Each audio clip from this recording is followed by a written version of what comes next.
What would you do if the woman you loved, the one you built a life with, left a trail of betrayal so obvious, so carelessly discarded? For me, it was a Tuesday evening, the scent of jasmine still clinging to the air from our anniversary dinner, when I found a small, crumpled bouquet of exotic, deep red roses in the kitchen trash. Not the usual grocery store variety, but the kind you get from a high-end florist in downtown Chicago. My heart hammered against my ribs, a frantic drumbeat of dread as I pulled them out. A single, pristine white card tucked amongst the thorns. The message, scrawled in a hand I didn't recognize, simply read, "Until next time, my love, Jay." The world tilted. My wife Sarah was upstairs, humming a tune, completely oblivious to the silent earthquake that had just erupted. If you genuinely enjoy our stories, please subscribe to the channel. Tell us where you're from and what time it is right now. It's always fascinating to know how far our story flows. The roses were just the beginning, tiny crack in the facade of our perfect life in Lincoln Park. Sarah, my beautiful, vivacious Sarah, had always been my anchor. We'd met at Northwestern, built a life, a home, a future, or so I thought. The initial shock gave way to a cold, creeping humiliation. Every touch, every shared laugh, every "I love you" from her felt like a poisoned dart.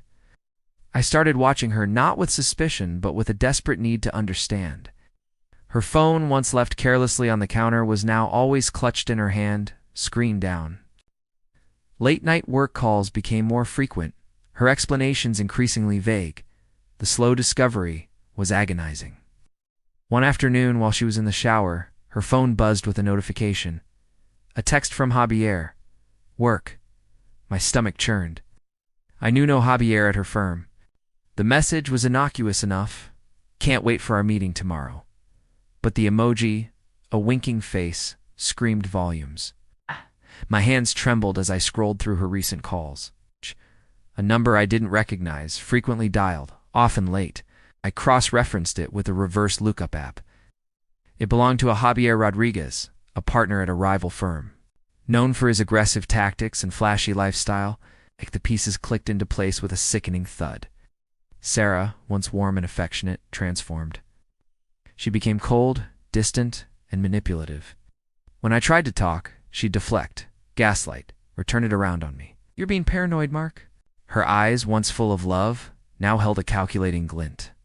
She'd leave her phone just out of reach, daring me to look. Javier, the smug bastard, started showing up in her casual conversations, always as a colleague, always with a dismissive wave. They felt untouchable, basking in their secret, while I withered in plain sight. I remember one night, sitting alone in our living room, the city lights of Chicago twinkling outside our window, feeling utterly broken. The man I was, the life I had, was crumbling. The humiliation was a physical weight, pressing down on my chest. I wanted to scream, to rage, to smash everything around me. But a different emotion began to stir. A cold, hard resolve, revenge. Not a fleeting outburst, but a meticulously planned, devastating retribution. I wouldn't just expose her. I would dismantle her life. Piece by agonizing piece. I began to gather proof, silently, methodically. I installed discrete cameras in the house, not to catch them, but to document her increasingly erratic behavior. Her late nights, her hushed phone calls.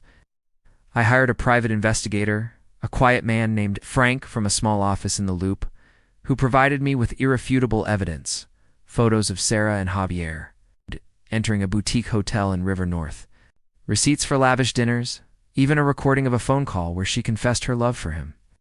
I meticulously documented every financial transaction, every shared asset, every detail of her professional life. I consulted with a divorce attorney, a sharp woman named Ms. Davies, whose office overlooked Lake Michigan. She laid out the legal traps, the clauses, the precedents. I learned about social traps too, the power of public perception, the fragility of a carefully constructed image. The public exposure was orchestrated with surgical precision. Sarah was up for a major promotion at her firm, a position that required impeccable character and trust. I leaked the evidence anonymously at first, 2 key figures in her industry, then to a few well-placed gossip blogs. The photos, the receipts, the recordings, they spread like wildfire. Her firm launched an internal investigation. The scandal erupted. Her promotion vanished. Her reputation, once pristine, was shredded. The divorce proceedings were brutal, but I was prepared. Ms. Davies systematically dismantled Sarah's claims, presenting the mountain of evidence I had collected. Sarah, once so arrogant, sat across from me in the courtroom, her face pale, her eyes hollow. Javier, true to form, had vanished, leaving her to face the fallout alone. The judge, a stern woman with no patience for infidelity, ruled decisively in my favor. Sarah lost everything. The house, the substantial alimony she expected, even her standing in the community. Her friends, once so loyal, distanced themselves. Her career was in ruins. She was emotionally, socially, and legally destroyed. I saw her once more, months later, walking alone down a quiet street in Dallas, where she'd moved to escape the whispers. She looked small, defeated, a ghost of the woman I once knew. She didn't see me. I drove past, a chilling calm settling over me. The rage was gone, replaced by a profound, haunting emptiness. The silence was deafening, and